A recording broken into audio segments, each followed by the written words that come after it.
Don't buy Black Ops 6 is probably what I should be telling you. The Black Ops 6 beta is here, and while most of you are probably asking questions like, does Omni-Movement break the game? Is Gunsmith less cluttered? Does the game actually look like Battlefield Hardline 2? All I can say is yes and no. But I'm most definitely saying that while abusing the new human shield feature, which I definitely won't make weird.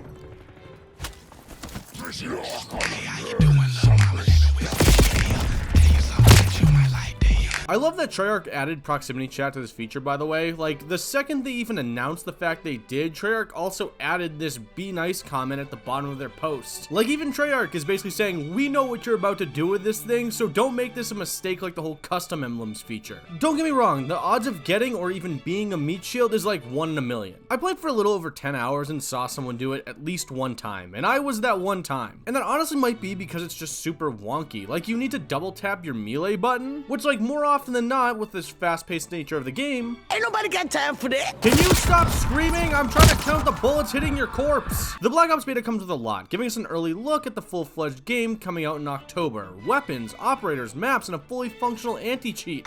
This beta has nearly everything to keep players hooked. Weapons of the beta look a little bit like this: Jackal PDW, the Jackal PDW, Jackal PDW, the XM4, and oh, did I mention the Jackal PDW? When I say the Jackal PDW is meta, I'm not kidding. This is literally the best SMG in the game, and honestly, it's probably the best weapon in the entire game. It's got the range, mobility, and damage to make this a master class of a weapon, and one that is in literally every single match. Like, honestly, I didn't find a single match where almost half the lobby wasn't using the PDW. It's just better. Like, even just using the basic pre-made custom class still makes this one of the best weapons in the entire game. Sniping is completely broken, and I say that because of my golden rule of, if I can do it, then it must be broken. Meet the LR762, the bolt-action sniper rifle that is literally making trick shotters cream their pants. And if not fixed by launch day, oh boy, like, I'm out here pulling clips like this. Play of the game.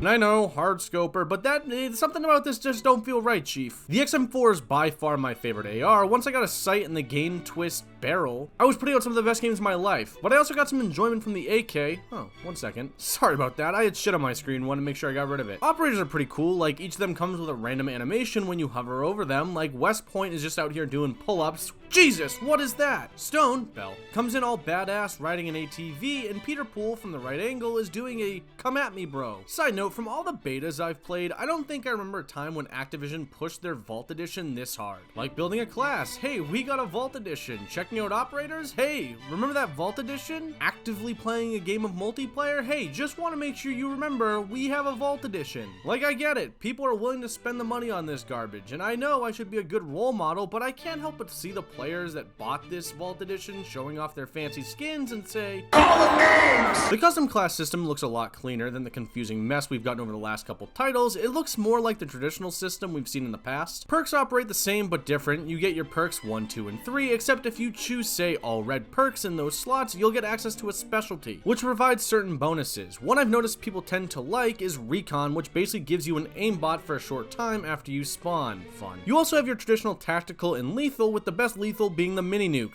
Semtex. Chuck this thing like an Aaron Rodgers Hail Mary and you'll find the explosion is more deadly than a Taco Bell fart. The gunsmith is also a lot simpler, which wasn't all that hard to do, as guns now have less attachments and cons, making the experience more user-friendly. Yet another studio that took something Infinity Ward built, listened to feedback, fixed it, and created something positive for the entire player base. See, Infinity Ward? That's how you develop a good game. The maps are pretty solid, with there being 3 of them at the time of writing this, being Skyline, Scud, and Derelict. Skyline and Derelict are the 2 smaller maps, with Skyline being a map that got better the more I played and is great for objective play, while Derelict is a map that I quickly got the hang of, but kind of reminds me of... By the bus? Yeah, on the bus. One guy just passed the bus.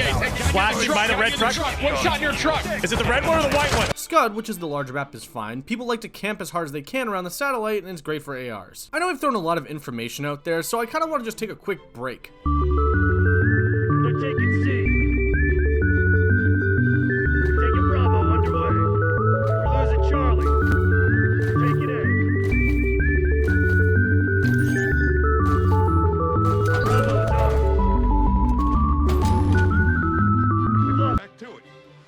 Omni-Movement is the new feature of the game, allowing players to move in any direction without losing any momentum. You can dive left, right, forwards, backwards. The entire movement system is meant to keep the game feeling more fast-paced. Is Omni-Movement broken? Yes, but only in the hands of those I like to refer to as Omni-Demons. Blink and they appear, they're the ones who've gotten to the next level and play the game as though their entire life depends on it. It can make games extremely unfun and can also create a skill gap so large that the players who may be good at Call of Duty and not the movement system are the planet Venus, and the Omni-Demons being the Andromeda Galaxy. It's rare to run into these players like this, but when I did, I backed out and took a break. Don't get me wrong, it's a very fun system and might create some hilarious clips, but jury is still out of whether or not this is actually something that is completely broken or is something that's just going to be a fun little thing that only some people are good at. The thing I don't understand by creating this movement system and trying to make matches faster is the increase in requirements to unlock score streaks and the length of matches. For instance, to unlock a UAV, it is at least 7 kills when in other games it's like 3 or 4, maybe 5 max. By increasing this requirement, you then need to increase the length of games so that players can unlock these streaks, which is the exact opposite of what adding things like a faster movement system does. It's like the NFL if they complain about the pace of play, decreasing the time between quarters, then also removing a cap on timeouts and challenges. You're fixing the pace of play by making a faster movement system, but your game is still boring because the matches take so long and the kill streaks are so high. So my thought, minimize requirements for score streaks and matches, and I guarantee people will stick around longer and games will be a lot more fun to play. Graphically, by the way, this game pops. It might not be as realistic as Modern Warfare, but it doesn't need to be. It just honestly looks way better to me, though in some ways it kind of does remind me of Battlefield Hardline. Maybe it's the aesthetic, or maybe it's the way the score pops up. Spotted.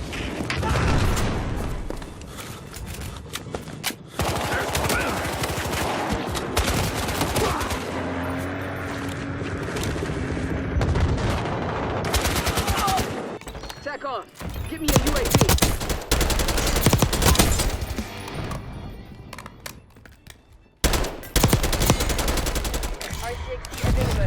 There are some downsides to this beta, downsides that are so bad that at launch, if Treyarch and Activision don't get their shit together, it won't matter how good this game is. Skill-based matchmaking exists. Oh, brother, this guy stinks! It's bad, and the developers can say whatever they want. There is no way skill-based matchmaking is good for everyone. There are more complaints about that than there are about the overpriced bundles in the store every year. I completed 2 matches where I would say I did well enough, yet the skill-based matchmaking system thought I was the second coming and threw me into lobbies that looked like this. Go to sleep, go to sleep, go to sleep. After that, I took a break. Had a friend of mine that played the beta. One match did well enough, and Go to sleep, go to sleep, go to sleep.